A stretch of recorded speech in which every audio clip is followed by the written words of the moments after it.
nos cœurs devant notre Dieu. Et le Seigneur sait avec quel acharnement, quel respect, quelle crainte que nous nous approchons de lui en reconnaissant bien sûr que nous nous trouvons devant le Créateur. Non pas nos parents, pas comme notre Père du monde, mais le Créateur, celui qui est l'initiateur de l'existence de l'univers tout entier. C'est devant lui que nous avons ce privilège de pouvoir nous approcher de lui. Et voilà, par sa grâce, il met en nous, en plus de ce que nous sommes, son propre esprit, l'esprit pour nous venir en aide. Ainsi, par son esprit, nous pouvons maintenant avoir accès au mystère de notre Dieu. Voyez, quand nous lisons dans le livre de Luc au chapitre 24, nous verrons que par 2 fois, dans ces chapitres, que la parole de Dieu nous dit que Jésus est apparu aux disciples, mais il n'était pas capable de le reconnaître. Il a parlé d'eux, bien qu'il s'étonnait comment cet homme parlait de cette façon, mais il a fallu seulement à la fin que le Seigneur leur ouvre les yeux. Et alors, les yeux étaient ouverts, mais quels yeux ouvrir encore, si ce n'était les yeux spirituels. Et quand il a ouvert les yeux spirituels, ils ont reconnu maintenant qu'ils avaient au milieu de Jésus-Christ. Mais à ce même moment, Jésus disparut devant eux. Et même les disciples qui étaient avec Jésus dans ce même chapitre, vous trouverez ça dans 30 et 35, puisque Jésus est apparu encore à d'autres, et quand il leur parlait de ce qui les concerne, aucun d'eux ne comprenait ce que c'est. Mais qu'est-ce qu'il a fait, Jésus? Il les a ouvert l'esprit. Et dès qu'il a ouvert l'esprit, ils ont eu donc immédiatement accès à des révélations de la parole. Et là aussi, ils ont reconnu qu'ils se trouvaient devant le Seigneur Jésus-Christ. Ces choses dont nous parlons, nous nous trouvons à la frontière du visible et de l'invisible, qu'on ne peut pas avoir accès tout en étant dans le visible, passer directement dans le visible, si ce n'est pas le Saint-Esprit. Le Saint-Esprit que nous recommandons maintenant, le Saint-Esprit dont nous prions, le Saint-Esprit que nous demandons maintenant, le besoin que de le voir, de le connaître, tout ça. Nous avons besoin de son assistance, ce Saint-Esprit qui maintenant nous dirige.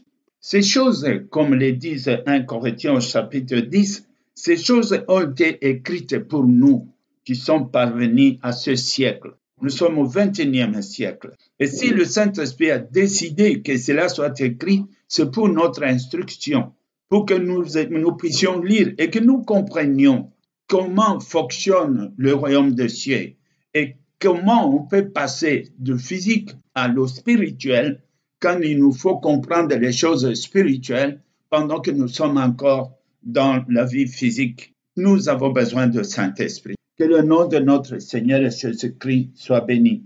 Je vous transfère cela au nom de Jésus-Christ. Que vos cœurs soient disposés, votre intelligence, votre capacité de comprendre, avoir un cœur éducable et un esprit prêt à recevoir le mystère de notre Dieu. Que le nom de Jésus-Christ soit béni. Je me presse donc à vous parler encore une fois ici pour que nous comprenions le mystère de Dieu. Ce que le monde est habitué de recevoir, la manière dont le monde s'attend, la manière dont il pense être béni. Et quand nous regardons la parole de Dieu, il y a une grande différence en cela. Je reviens donc là pour que nous comprenions. Et pour que nous comprenions bien, j'aime bien utiliser des exemples de monde que nous vivons ici-bas, pour que nous puissions comprendre comment ça se passe avec Dieu. Parce que très souvent, on essaie de comprendre Dieu, alors que Dieu nous a déjà tout dit, tout donné. Il n'y a plus rien à ajouter, il n'y a rien à soustraire non plus. Ce texte est écrit dans le livre de l'Apocalypse à la fin, donc n'ajoute rien, ne retranche rien. Et quant à la création elle-même, nous savons que Dieu, après avoir créé l'univers tel que nous sommes, chaque jour, depuis le premier jour jusqu'au 6e jour, le Seigneur disait, tout était bon. À chaque création, tout était parfait. Il y a eu un soir, et après, suivait un matin, et puis il y avait un soir, et les jours passaient. Mais avant qu'une journée passe, il finissait par dire, tout est correct. Pour dire ainsi, le septième jour, il se repose. Il n'y avait plus rien à faire. Tout a été dit, tout a été fait. Maintenant, nous venons, nous existons, nous naissons dans un monde où tout a été dit, tout a été fait. Quitte à nous maintenant de savoir de quel côté nous voulons nous mettre. Comment pouvons-nous comprendre cela? Je crois qu'il n'y a aucune différence si je peux dire, par exemple, nous nous trouvons dans le désert. Nous nous trouvons dans le désert et évidemment, nous manquons de l'eau. Et voilà que maintenant, la pluie arrive et que la pluie va pleuvoir. Pour un homme qui raisonne bien, c'est le moment d'essayer d'avoir plus d'eau, de garder de l'eau, de récupérer cette eau de pluie pour qu'il puisse s'en servir pendant les jours qui vont suivre quand il n'y aura pas de pluie. Et alors, qui peut avoir de l'eau? C'est celui qui pense à cela et qui dispose aussi d'une vase pour pouvoir garder cette eau de pluie. Après la pluie, il pourra avoir quelques litres. En plus, il boira demain et peut-être toute la semaine. Et c'est comme ça qu'il pourra suivre. Mais qui peut avoir? C'est celui qui a eu cette pensée. Mais si quelqu'un n'a pas une vase ou qu'il a plu et puis tout simplement, il n'a pas pensé à cela, pour lui, cette pluie n'aura servi à rien parce qu'il n'a pas de provision. L'eau a coulé, la pluie est tombée, mais tout a été absorbé par les sables. C'est à qui la faute? On ne peut pas dire que c'est la faute d'un tel ou d'un tel. Pourquoi il n'a pas pensé à cela? Pourquoi il n'a pas vu que c'était une opportunité pour mettre de côté un peu d'eau pour lui, peut-être avec sa famille? La parole de Dieu n'est pas étrangère à ce que moi je viens de vous dire. Dieu a tout fait. Il nous a tout donné. Mais quitte à nous de venir auprès de notre Dieu avec nos vases pour prendre, pour ramasser ce qu'il nous a donné. Mais si quelqu'un dit non, je ne vais pas venir ramasser, je n'apporterai pas de vase, mais j'ai confiance en Dieu. De quelle confiance tu as? Quelle est la confiance que tu veux ajouter là? Ce que nous oublions souvent, c'est de comprendre un peu Dieu comment il agit. Regarde, je vais donner un autre exemple. Ça va nous aider. Josué, il était le dernier chef qui quittait le désert pour entrer dans la terre promise. Mais qu'est-ce qui s'est passé dans le désert? Le désert, personne ne se souciait de quoi que ce soit parce que la manne tombait chaque matin, l'eau jaillissait dans le rocher, les chaussures et les habits ne vieillissaient pas. Et pendant 40 ans, c'était une vie, nous pouvons dire qu'ils s'étaient habitués. Mais le désert était une école. L'école a pris fin le jour où ils sont entrés dans la terre promise. Et quand ils sont entrés dans la terre promise, vous trouverez ce qui est écrit. Le dernier sabbat qu'ils ont fêté parce qu'ils sont entrés dans la terre promise, la parole nous dit, et la manne cessa. À partir de ce jour-là, la manne ne tombait plus. Bon, admettons maintenant qu'on se trouve là et que le matin, dans la terre promise, là où ils étaient, très tôt tu te lèves et que tu vas maintenant chercher où est la manne, où est la manne, tu prends ton panier, tu n'en trouveras pas. Et si vraiment vous voulez ne vivre que de cette manne qui était dans le désert, tu mourras de faim. On n'est plus dans le désert. On est dans une autre terre, la terre promise.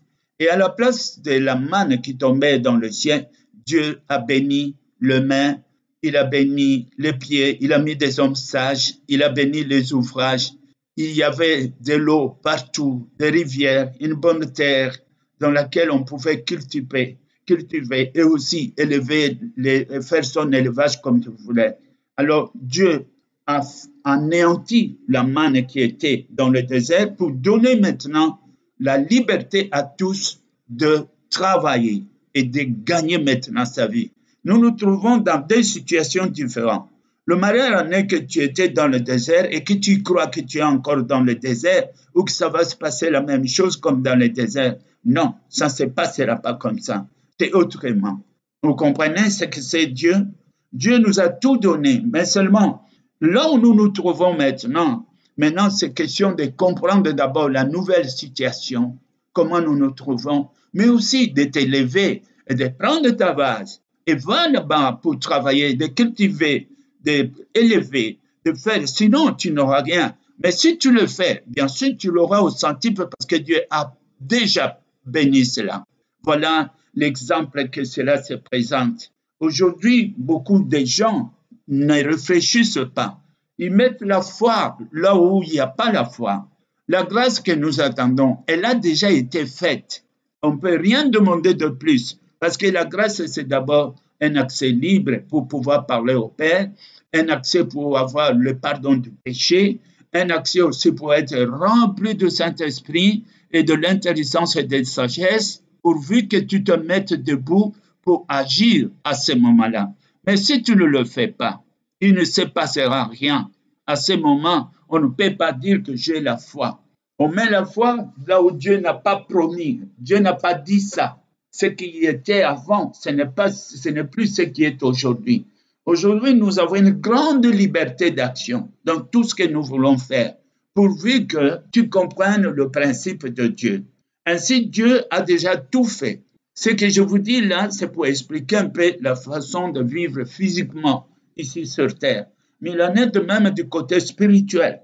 Le côté spirituel, Dieu a tout fait. Il n'y a plus rien à ajouter. Christ était sur la croix, il a payé le prix, il est mort, il est ressuscité, aujourd'hui assis à la droite de Dieu le Père, en train de nous regarder comment nous acceptons cette parole, comment nous la mettons en pratique. Le Saint-Esprit est venu pour que nous ne soyons pas orphelins. Nous ne sommes donc pas orphelins, parce que le Saint-Esprit vient. Et quand il y a des choses que nous ne comprenons pas, il intervient pour nous expliquer exactement ce que voulait dire. S'il y a des paraboles, s'il y a des énigmes, ou s'il y a quelque chose que tu ne comprends pas, il peut te l'apporter à ta connaissance, à ton niveau, pour que tu saches exactement comment comprendre, comment suivre, comment mettre en pratique la parole de Dieu. Même que les enseignements sont devenus personnels. Ce qu'il me dit, c'est par rapport à moi. Ce qu'il te dit à toi, c'est par rapport à toi. Ce qu'il dira à ton mari, c'est par rapport à ton mari. Ce qu'il dira à tes enfants, c'est par rapport aux enfants. Il personnalise les enseignements pour chacun. Ces choses que moi je vous dis sont vraies et véritables. Donc, nous devons, ce qui est le malheur, c'est que si nous ne comprenons pas comment cela fonctionne, nous risquons maintenant de dire, oui, je suis béni, ce qui est vrai, mais tu peux dire aussi, bon, je vais m'asseoir, ce qui est faux, mais quand tu dis, oui, je suis béni, il faut que je fasse quelque chose, je crois que tu as compris. Et si tu te mets sur la liste, non, le Seigneur va tout faire, moi je reste assis. Tu as mal compris la chose. Et c'est comme ça qu'on se trouve, tantôt les autres dans la joie, dans le stress, dans l'inquiétude, ne sachant pas comment et pourquoi Dieu a dit toutes ces choses. C'est là aussi le grand problème que nous avons. Voyons, nous sommes venus de naître. Dans la nouvelle naissance, il n'y a aucune différence avec la naissance d'un homme dans lequel le physique explique l'invisible. Quand nous sommes nés, on était tous dans le sein de nos mamans. Est-ce qu'on avait besoin de boire? Est-ce qu'on avait besoin de manger? Est-ce qu'on avait besoin de respirer? Alors que ce sont des choses qu'on ne peut pas s'en passer. Mais à cause de ce moment-là, le bébé, l'embryon, est uni avec sa mère.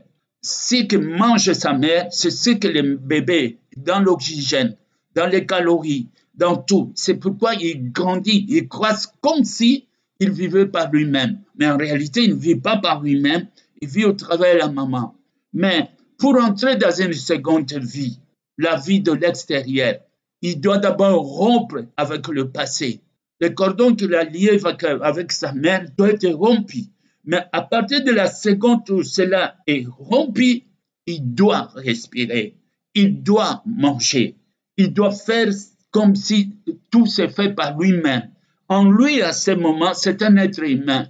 Il ne lui manque rien. Il a un cœur pour lui, il a le nez pour lui, les poumons pour lui, il a l'estomac, il a tout pour lui. Il ne lui manque rien. Mais s'il refuse, si maintenant il dit je ne fais pas ça, je ne respire pas, tout s'arrête là. Ce n'est pas la même vie. Je vous dis ça que nous comprenions quand nous étions d'abord dans ce monde-là, surtout en tant qu'ignorants, et quand nous venons dans le Seigneur pour naître de nouveau, les choses changent.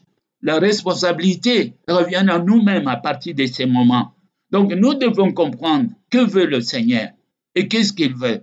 Admettons qu'on a cru depuis le premier jour et qu'à un certain moment, à cause de la parole, que nous mettons l'espérance et ce qui nous a été donné. Dieu nous a déjà bénis. Ce que tu demandes est peut-être déjà dans ta poche, mais tu n'as pas pris le temps de vérifier ta poche. Tu n'as pas vu le temps de regarder que le Seigneur t'a déjà béni. Et tu viens de nouveau, tu gênes et tu pleures. Oh Seigneur, donne-moi, donne-moi. Tu sais, c'est difficile à expliquer. Tu as tout. Il te laisse maintenant de te mettre debout. Mais si tu ne veux pas regarder ta poche, si tu ne veux pas te mettre debout, comment veux-tu qu'on t'explique pour la deuxième fois? Et alors, c'est un peu comme le Seigneur a promis, ne l'a pas fait. C'est un peu comme les paroles de Dieu sont douteuses. Si les choses sont comme telles, alors moi je dis, je doute de la parole de Dieu. Parce que quand il dit quelque chose, ça doit se faire. Et quand je ne vois pas, alors je dirai quoi? Est-ce que le Seigneur peut nous tromper? Jamais. Ça n'arrivera pas. Alors la faute est de mon côté. Qu'est-ce que je devais faire et que je n'ai pas fait? C'est ça le problème. S'il y a une faute, s'il y a un retard, s'il y a quelque chose qui ne se réalise pas comme je m'attendais, je vérifierai de mon côté. Parce que du côté de Dieu, il a déjà dit, tout est correct. La panne est de votre côté. La panne, c'est dans ton cœur, dans la manière dont tu as attendu, de la manière que tu l'appliques à ce moment. C'est là où il y a le problème. Mais nous avons besoin du Saint-Esprit qui t'ouvre les yeux, qui t'ouvre l'intelligence pour que maintenant tu comprennes que ce que tu cherches est juste là et que tu n'as plus qu'à ramasser. Nous avons tout avec nous, tout, sauf que en s'éloignant du Seigneur. Quand on s'éloigne du Seigneur, c'est ce que j'ai prié et pour demander à Dieu que c'est possible que quelqu'un, bien qu'il est né de nouveau, mais à cause de son application, de l'incrédulité, manque de fidélité, manque du sérieux dans la parole de Dieu, il arrive qu'il s'éloigne de Dieu. Très souvent, c'est cela. Pourquoi dans l'Apocalypse, Dieu va nous dire, souviens-toi de ton premier amour? À qui il est dit? À qui croyez-vous? Mais cette parole nous est destinée, c'est-à-dire le premier amour, on agissait autrement, on croyait autrement, on mettait en pratique autrement. Matin, midi, soir, on était autrement. On était à tout moment devant la face de notre Dieu. C'est là où nous nous trouvions. Et quand on vivait ces moments, sans se rendre compte, on ne manquait de rien. On ne manquait de rien. Dieu prenait soin de nous, il prenait notre défense, les attaques qui nous étaient destinées, il nous épargnait. Tu allais avoir des problèmes, il rendait tout cela nul. Et nous avons cru que cela se fait automatiquement comme ça. Non, c'était à cause de notre amour, de notre foi, de notre confiance, de notre fidélité, de la ponctualité et de la disponibilité de nos cœurs. C'est à cause de cela que nous vivions ces choses-là.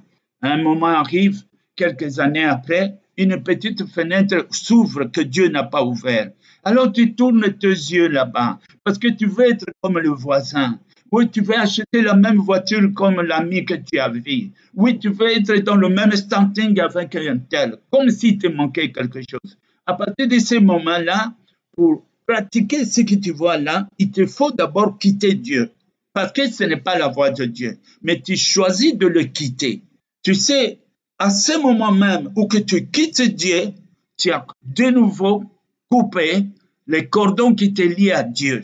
Tu viens de rompre cela. Alors, la bénédiction, l'intervention, la connaissance, la puissance, la protection, toutes ces choses s'arrêtent juste à ce moment-là.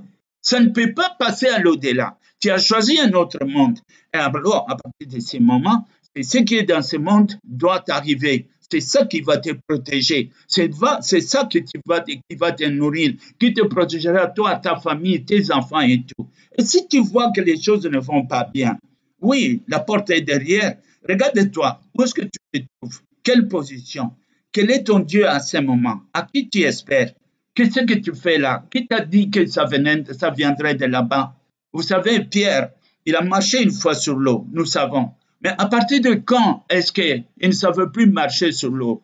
À partir du moment où il a regardé les vagues, il a dit, ah non, moi, Pierre, sur l'eau, ah non, ça ne va pas. Mais tu es sur l'eau. Maintenant, il dit non, ça ne se fait pas. Puisqu'il a dit non, parce que cela ne se fait pas, alors cela ne se fera pas non plus. Alors il a commencé à couler juste à ce moment-là. Et qu'est-ce qui le soutenait pour marcher ici au-dessus de l'eau? C'est cette confiance qu'il avait constamment devant le Christ. Pourquoi? Parce qu'à ce moment, il regardait Christ, il ne regardait pas le monde, il ne regardait pas à gauche, il n'écoutait pas les conseils des autres. Non, il regardait Christ. Tant que tes yeux sont fixés vers Christ, tu reçois toute la bénédiction et tout ce que tu cherches, même ce que tu ne demandes pas, tu le réussiras parce qu'entre toi et Christ, il y a maintenant un contact, une connexion dans laquelle va couler toute la puissance, toutes les bénédictions de Dieu. Est-ce que nous comprenons ces choses? Parce que maintenant, dans la vie chrétienne, il arrive très souvent que des chrétiens sont venus, ils ont accepté Christ. Après, la plupart des chrétiens, croyez-moi, si on l'observe, ils sont très inquiets. Inquiets parce que mon travail, inquiets parce que ma maison, inquiets parce que mon enfant, inquiets parce que ma mère, inquiets parce que mon père, inquiets parce que toutes ces inquiétudes naissent. En réalité, comme Dieu l'a dit, quand Dieu donne, il n'y a ni ombre ni variation. Vous êtes d'accord avec moi? Est-ce que, croyons-nous, que la parole de Dieu va mentir? Vous êtes d'accord avec moi? C'est avec force, je vais dire non, Dieu ne mentira pas. Alors, d'où vient l'erreur? Entre dans toi-même. Et si je dis, par exemple, souvenons-nous de notre premier amour, c'est vrai, quand nous nous souvenons de notre premier amour, il se trouve qu'à cette époque-là, nous marchions comme des petits enfants. Des enfants, c'est-à-dire nous croyions à tout, nous espérions tout. Tout ce que nous savions que Dieu le faisait et il le faisait.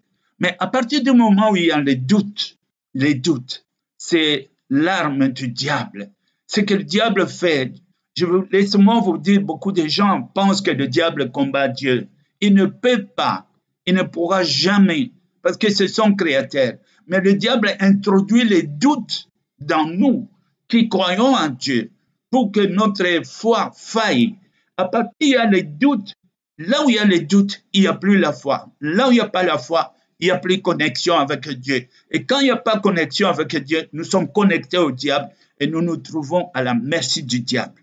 Je vous dis cela pour tout, pour tout, pour tout. Tu peux regarder déjà, même dans le petit détail de ta vie, tu regarderas. Nous avons une petite expérience parce que nous avons vécu. Ce n'est pas aujourd'hui, nous ne sommes pas d'aujourd'hui. Mais si tu regardes le cours de ta vie, il y a une différence. Autant qu'un homme, quand il a le parapluie, la pluie ne le touche pas, et quand il n'a pas le parapluie, il est mouillé. De la même manière, quand vous marchez vraiment à 100% avec le Seigneur, cela ne veut pas dire que tu vois tout, que tu sais tout, mais c'est le Seigneur qui voit tout et qui sait tout. Mais toi, tout ce que tu as de ton trésor, c'est la confiance. Seigneur, je crois en toi. On te dit que regarde, la maison brûle. Seigneur, j'ai confiance en toi. C'est ça qui te sauve. Tu sais, les choses que je vous dis sont réelles, sont profondes. Et le Seigneur n'a pas été égoïste pour nous priver de cela. Tu peux expérimenter cela. Tu peux te dire à partir d'aujourd'hui, oui, je veux vivre cela. Mais il faut un sacrifice. Il faut un sacrifice. Ce sacrifice, ça ne veut pas dire que je t'envoie aller chercher un agneau pour l'égorger. Non, les sacrifices dans le sens que sur ce que tu t'appuies aujourd'hui, ce que tu appelles comme un appui, une espérance, que ce soit un homme, que ce soit un objet, que ce soit des hommes ou des familles, toute cette espérance, ce sont des choses dont Dieu a dit, malheur à toi, à celui qui se confie à l'homme. Est-ce que tu comprends? Est-ce que vous comprenez vraiment? Est-ce que, quand il dit malheur à toi, donc notre problème, je veux vous dire d'où est-ce que ça vient. Il faut que des problèmes nous arrivent. Il faut que quelquefois nous tombions malades. Il faut que quelquefois des choses tristes, des histoires tristes nous arrivent. Mais le problème n'est pas là, car il faut que ces choses arrivent. Ça arrive à tout le monde. Mais quand cela arrive, tu fais quel choix pour résoudre ces problèmes? Tu fais quel choix? Est-ce que tu cours vers Dieu pour dire, Seigneur, je viens vers toi? Ou à ce moment, tu dis, il faut aussi. Oui, le Seigneur est là, mais il faut aussi. Alors là, à partir de ce moment-là, tu as fait ton choix. Parce que chaque fois que nous avons le problème, nous faisons le choix d'abord d'abandonner Dieu. Parce que tu ne peux pas courir chez ton avocat quand tu as un problème si avant cela, tu ne mettes pas ton avocat céleste à côté. On n'a pas deux avocats. J'avais une fois un problème avec quelqu'un et il a pris, je vous dis, beaucoup d'avocats contre moi. Moi, je lui disais chaque fois, j'ai un autre avocat que tu ne connais pas. Il a beau faire tout ce qu'il voulait. Pas une seule fois je me suis mis en justice. Mais un jour, le Seigneur a tranché. Et il a compris que mon avocat en moi était un autre. C'était un avocat. Même j'ai eu un conflit avec un avocat un jour. Et dans tout ce qu'il me disait, il m'a incriminé juste pour m'envoyer en prison. Mais je lui ai dit, j'ai un secret. Il m'a dit lequel? J'ai un autre avocat que tu ne connais pas. Il dit, qui est-il? Je lui ai dit, Jésus. Il fallait le voir comment il m'a regardé. Il m'a regardé vraiment comme si j'étais, je ne sais pas moi quoi. Mais j'ai fermé ma porte. Un mois après, il a laissé une lettre et il était étonné. C'est lui qui m'appelle. Ah oui, mais il fallait me prévenir. Je t'avais dit que j'avais un avocat. Bien-aimé, tout se joue dans nous. Comme moi, je vous dis là, ne crois pas que je n'ai pas de faute. Si, il m'arrive aussi. Tout ce qui vous arrive m'arrive aussi. Et ce qui nous arrive à nous tous, ce sont des choses qui sont arrivées à ceux qui nous ont précédés. Ça arrive. Il y aura toujours des problèmes. Une maladie peut venir, une défaillance, une attaque, quelque chose de semblable. Mais ce qui compte surtout, comment tu réagis face à une telle situation.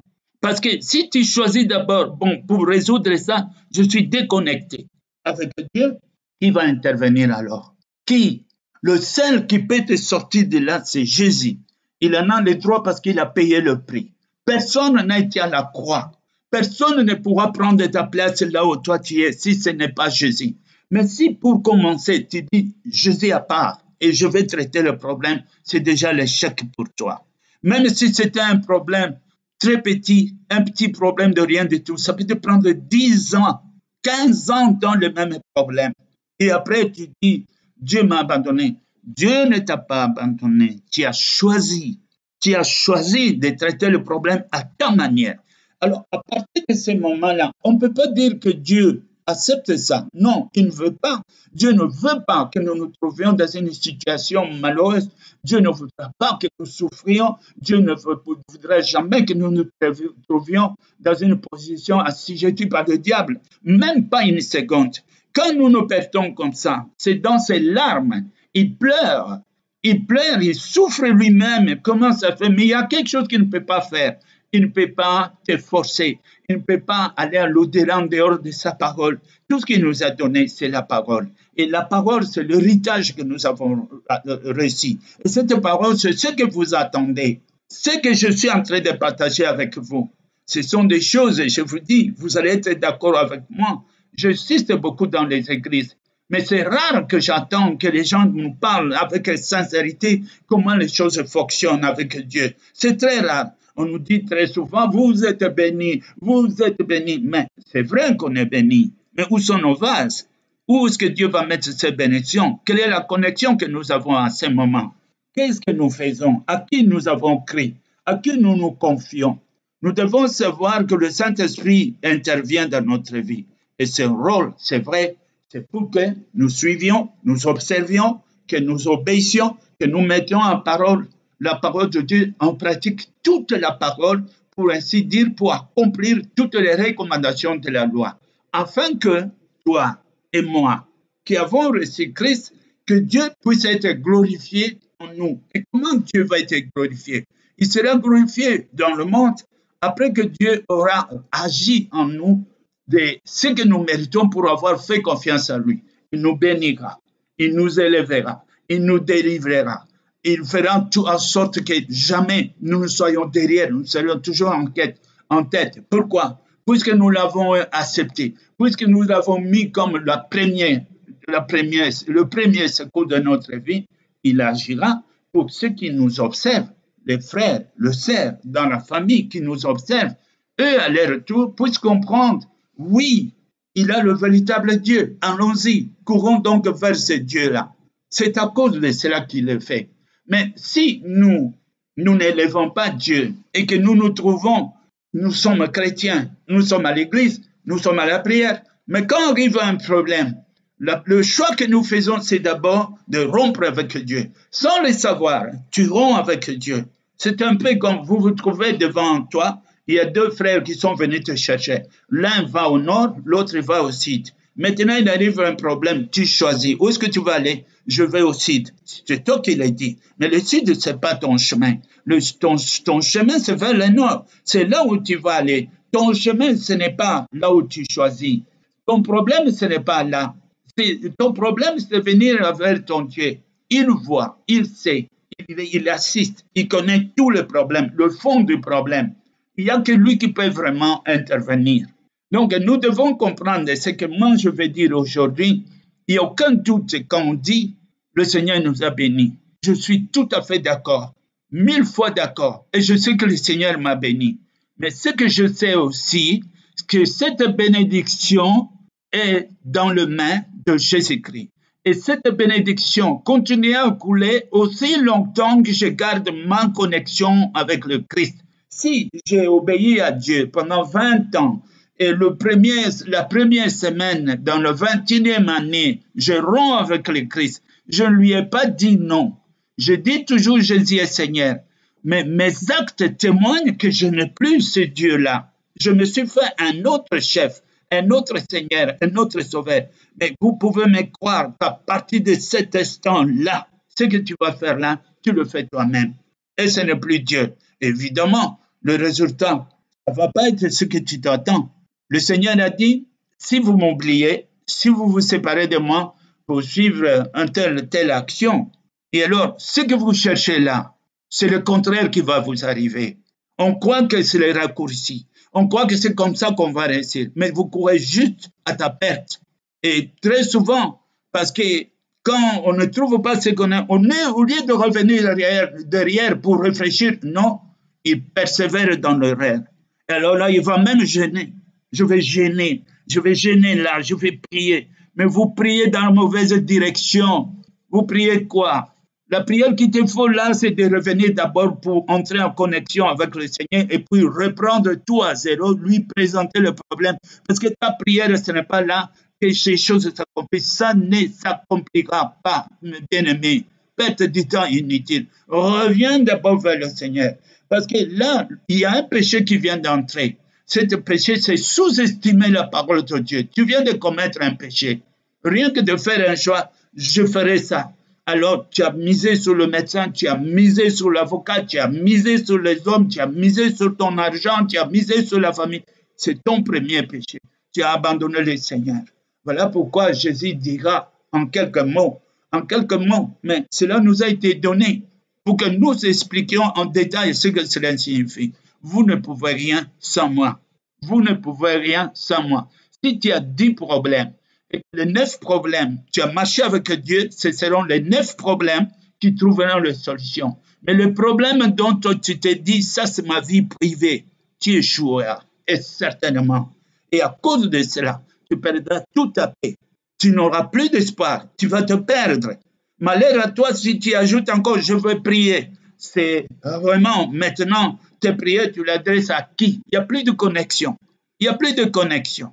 Tu persévères dans le mal. C'est un peu comme quelqu'un qui prie et dit, je veux que mon canard devienne une poule. Mais non, il ne deviendra jamais une poule. Canard, c'est canard, poule, c'est poule. Il faut savoir choisir avant que tu marches, bien-aimé.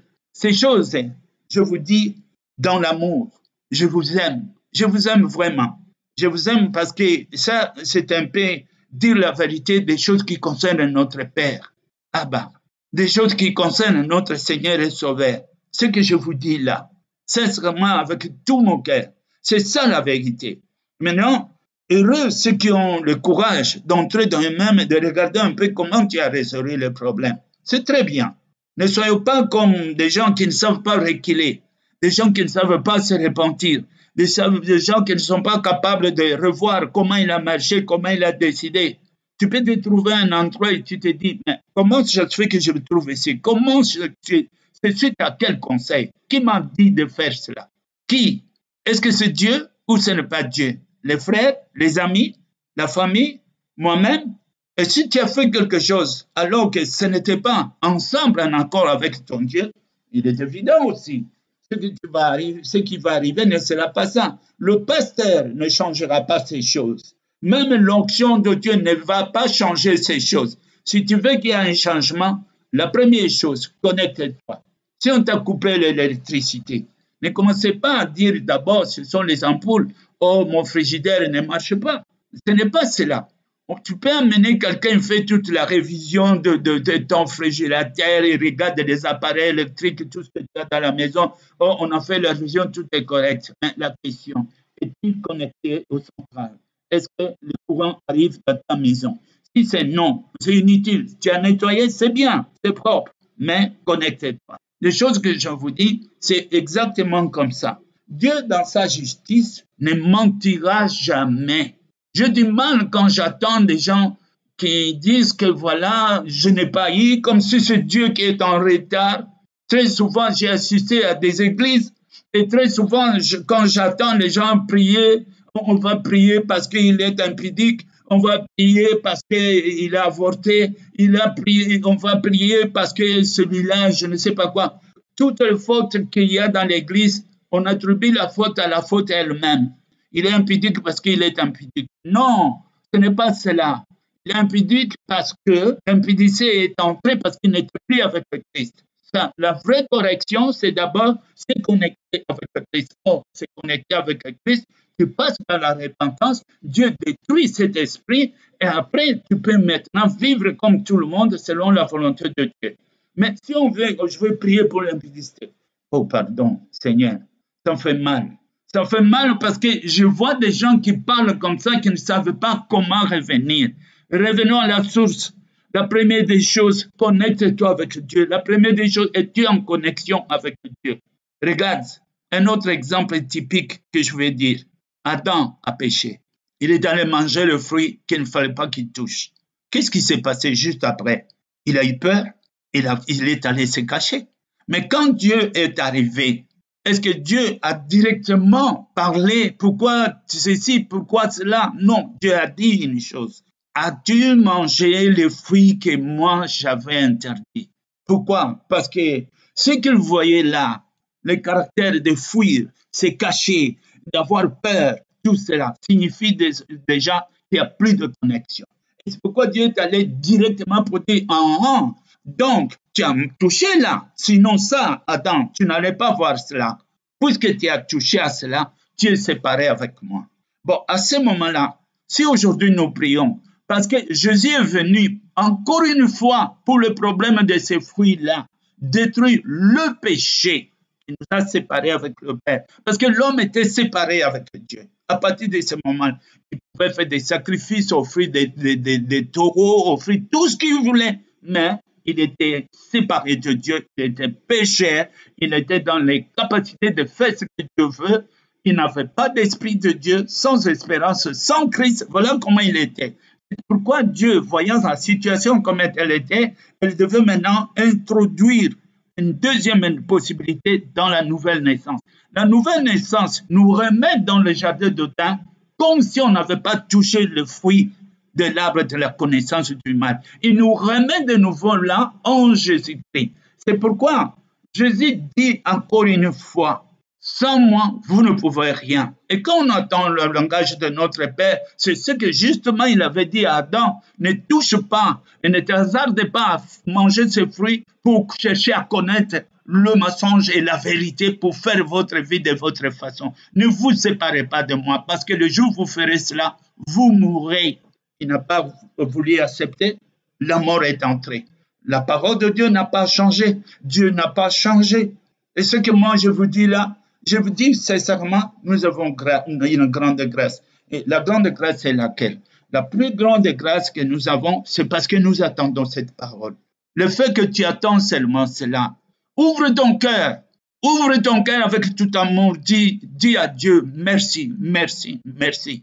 Parce que nous n'avons pas un autre héritage. Dieu ne nous a pas donné ni l'or, ni l'argent, ni tout ce que vous voyez, ni maison, ni mariage. Il ne nous a pas donné ça. Il nous a donné sa parole. Et sa parole, c'est notre héritage. Et Jésus est la parole de Dieu. Donc, nous devons faire confiance à cette parole.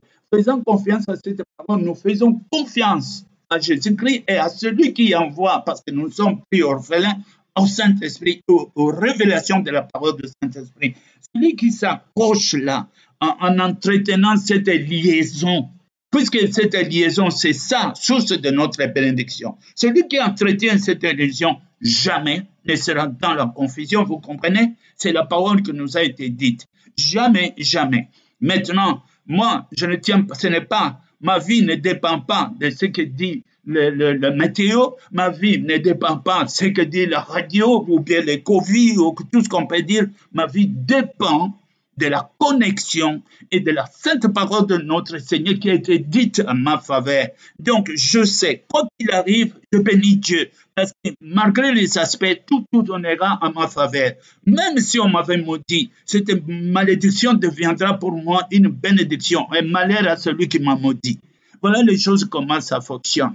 Donc, nous devons garder ces contacts.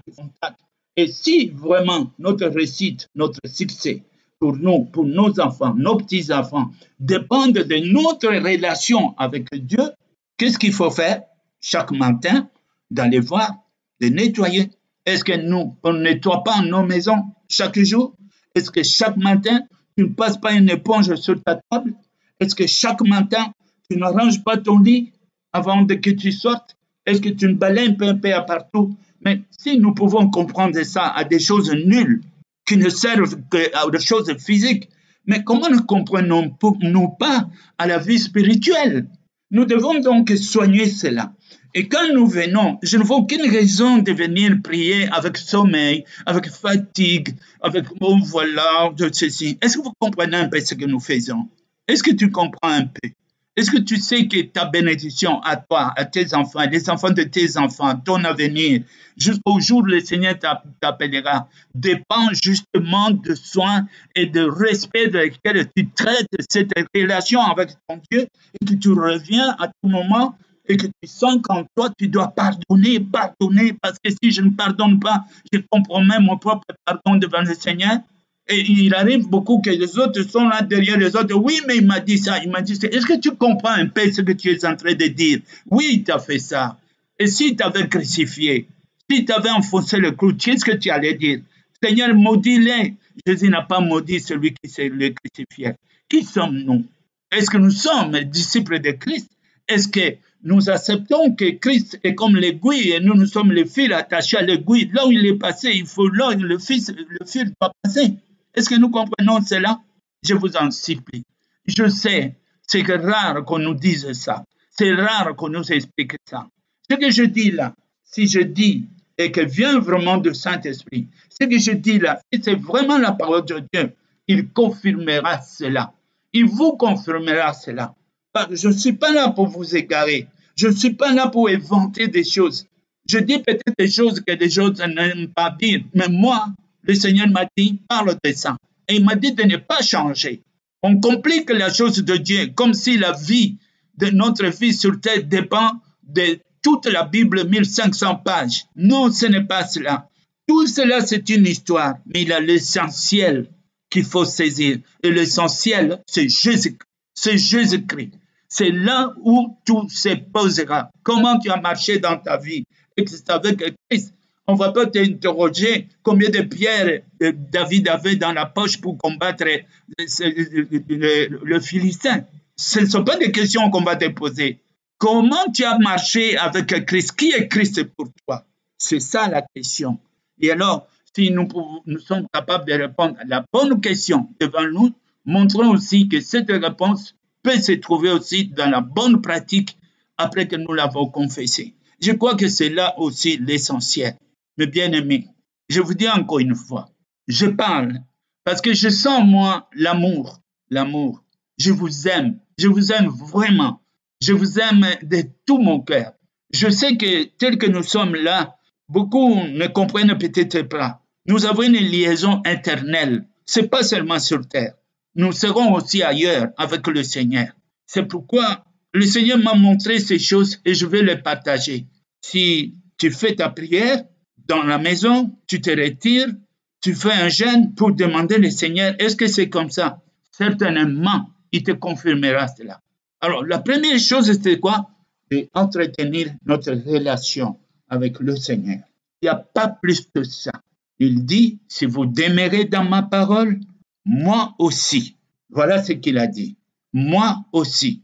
Donc, j'ai dit en quelques mots ce que le Seigneur m'a mis dans le cœur pour partager avec vous, mais je sais que si vous vous donnez un peu de la peine pour faire la prière, aller à l'au-delà, et surtout d'inviter le Saint-Esprit qui t'aide à vivre cette vie de connexion permanente avec notre Dieu, je sais, un jour tu comprendras.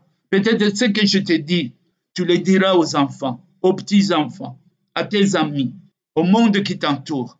Et quand tu l'auras fait, le Seigneur te bénira. Vous savez, parce que la parole ne nous a pas été dite pour cacher cela ou confisquer cela. Tu dois ouvrir ta bouche. Tu sais que Jésus a dit, si vous confessez mon nom publiquement devant les hommes, moi aussi, je confesserai votre nom devant les anges de mon Père et devant mon Père. Et je leur dirai que tu es mon témoin et que tu ne m'as pas caché, tu n'as pas eu honte de moi, tu as publié tout ce qui me concerne. Je crois que c'est ça pour la soirée d'aujourd'hui, ce que le Seigneur veut que nous retenions, à la gloire de notre Seigneur. Je vous remercie pour votre présence. Nous allons faire la prière maintenant pour laisser notre nuit aujourd'hui entre les mains du Seigneur. Que le Seigneur nous enseigne, nous inspire et que nous montre encore davantage des choses que nous sommes censés de connaître. Et ces choses, comme il a dit lui-même, rien ne nous sera arrivé avant qu'il nous prévienne. Alors, qu'il nous prévienne. Que les anges descendent en nos cheveux pendant notre sommeil. Il y a de montées et de descentes. Que nous apporte tout ce que nous avons besoin pour vivre le Christ, la vie de Christ. Seigneur, merci. Merci au nom de Jésus-Christ. Seigneur, avec tout espoir, toute foi, je mets dans toi pour nous tous tels que nous sommes réunis. Je sais, Seigneur, l'évangile est parti à partir de 11 personnes. Et ensuite, aujourd'hui, l'humanité ici, tout entière, ont entendu parler de ta parole. Nous ne sommes pas nombreux, c'est vrai, mais je sais, si nous avons l'esprit, si nous avons la parole, si nous la mettons vraiment en pratique et si nous dépendons vraiment de toi, comme la parole le réclame, nous sommes nombreux. Car un seul de nous, Seigneur, peut même, Seigneur, convaincre tout un continent. Seigneur, viens dans notre secours. Je demande que nous soyons vraiment ces vrais disciples, pas chrétiens de nom, pas de croyants de nom, pas appartenance et avoir d'autres dieux, d'autres chefs à part toi-même. C'est toi, Seigneur, cette fois-ci qui est entré en direct avec tes enfants. Ce n'est plus à travers un tel ou un tel, mais en direct, tel que tu m'as enseigné, tel que je le transmets. Merci, Seigneur. À moi-même, je demande de venir à mon secours. Tu sais quelle est ma joie. Tu sais quelle est mon espérance. Seigneur, c'est quand je vois des enfants qui naissent et qui comprennent et qui mettent en pratique ta parole, c'est ça, toute ma joie, Seigneur. Je partage ta joie. Quand les choses ne vont pas, quand les choses, Seigneur, s'éloignent, alors je suis attristé. Oh Seigneur, je demande donc ton assistance au nom de Jésus-Christ. Ceux qui m'écoutent à ce moment, qu'ils soient bénis. Ils transmettront ces paroles aux malades, qu'ils soient bénis. Ils transmettront ça vers d'autres pécheurs, d'autres ceux qui souffrent, d'autres ceux qui sont éloignés, donc tous ceux qui ont mal compris la parole de Dieu. Seigneur, c'est une faveur que nous faisons, apporter la vérité, la lumière dans la vie de la parole. C'est au nom de Jésus-Christ que je viens de s'y prier ensemble avec mes frères et sœurs tels que nous sommes unis et que toute gloire te revienne. Dans le nom puissant de Jésus-Christ que je viens de s'y prier. Alléluia et Amen. Merci mes bien-aimés. Merci vous tous qui étiez participants ce soir dans cette réunion où nous avons eu à partager cette parole. Encore une fois, au nom de Jésus-Christ, je voudrais que nous partagions cet amour qui est de Christ, qui nous unit et qui nous conduise aujourd'hui. Soyez bénis, soyez bénis, soyez bénis et que Christ se manifeste en vous. Qu'il soit béni notre Seigneur. Amen. Rendez-vous donc demain matin à 5 heures. Nous aurons à nous réunir encore une fois si le Seigneur vous le permet. Encore une fois, je vous aime tous. Bénissez vos enfants. Amen.